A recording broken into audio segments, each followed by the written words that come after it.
ABC News exclusive with the juror in the Johnny Depp Amber Heard defamation trial. Speaking out for the first time about the verdict, Trevor Arlt here with the story. Good morning, Trevor. Good morning, George. You know, this trial had the whole world watching and debating every question, every claim. And this morning, we have exclusive insight into what the jury was thinking. Now, we agreed not to reveal his identity or juror number, so you won't see his face or hear his voice, but he revealed a lot about how these multi-million-dollar decisions were made.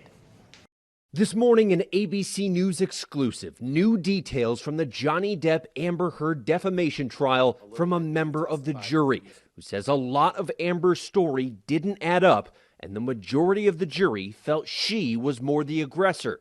He balled up his fists, leaned back, and headbutted me square in the nose. But never did I myself reach the point of striking Ms. Heard in any way. The juror, one of 5 men on the 7-person jury, said Heard's emotional testimony was not realistic. I want to move on with my life. The crying, the facial expressions that she had, the staring at the jury, all of us were very uncomfortable. She would answer one question and she would be crying, and 2 seconds later she would turn ice cold. Some of us use the expression crocodile tears. I didn't think he knew what he was doing. I don't know how. I don't want to do this. I don't want to do this. On Depp's side, a lot of the jury felt what he was saying at the end of the day was more believable. He just seemed a little more real in terms of how he was responding to questions. His emotional state was very stable throughout. It could begin with, throwing a TV remote at my head. It could be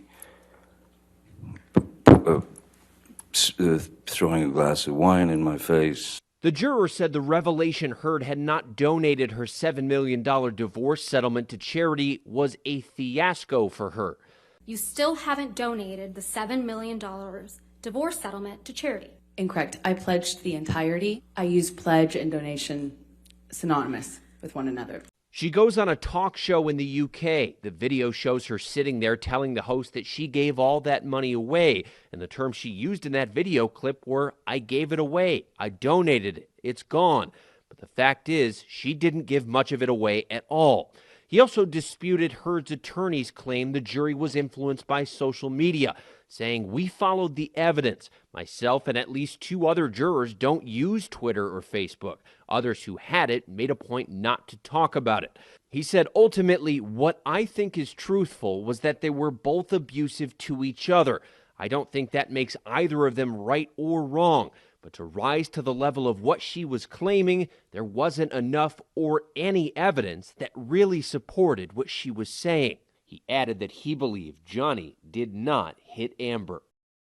And he also revealed the jury was given no guidance on the amount of money that both stars were awarded. He said each juror threw out a number that they thought was fair. And notably about the attorneys, he said he thought Depp's team was sharp, while Heard's team had sharp elbows, meaning they were abrupt. They frequently interrupted. Now, Heard, of course, does plan to appeal this, and Depp is about to be back in court with these same lawyers for a separate case. He's accused of assaulting a manager on a movie set back in 2017. Guys. Okay, Trevor, thanks. Let's bring in our chief legal analyst, Dan Abrams. And Dan, I guess it's common sense the jurors found Depp more credible? Yeah, I always find these jury interviews to be fascinating after a case, to know exactly what they were thinking about all the evidence that was presented here. And it's not just that they found Depp more credible. It's the little nuances, right? It's the little things that bugged them about Amber Heard.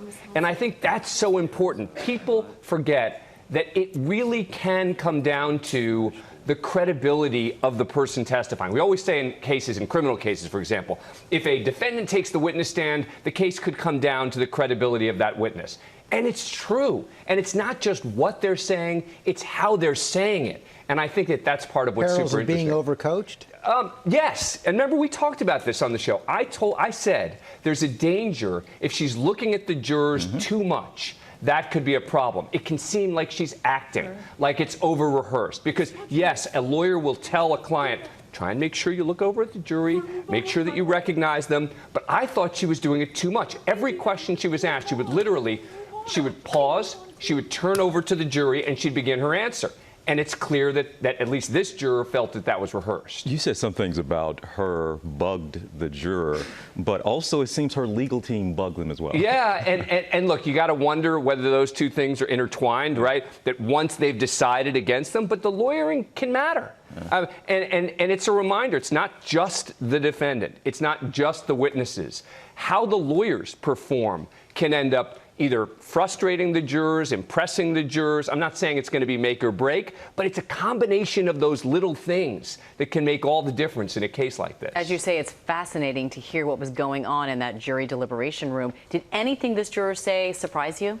I guess it was how much they were focusing on the nuances of Amber Heard.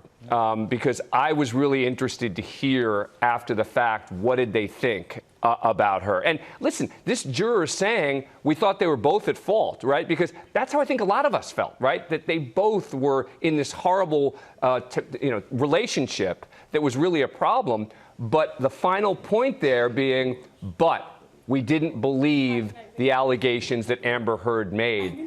And that was the determining factor. Johnny Depp now facing an assault case, bringing back Camille Vasquez. Any relationship between the two trials? I don't really think so. Those who think it helps him that he won this case, that means he could win this case, I don't think that's the case. I think it's a very different kind of trial. We shall see. And it shows you how much faith he has in his lawyer. Yeah. Okay, Dan Abrams, thanks very much. Well, hey there, GMA fans. Robin Roberts here. Thanks for checking out our YouTube channel. Lots of great stuff here. So go on, click the subscribe button right over here to get more of awesome videos and content from GMA every day, anytime. We thank you for watching, and we'll see you in the morning on GMA.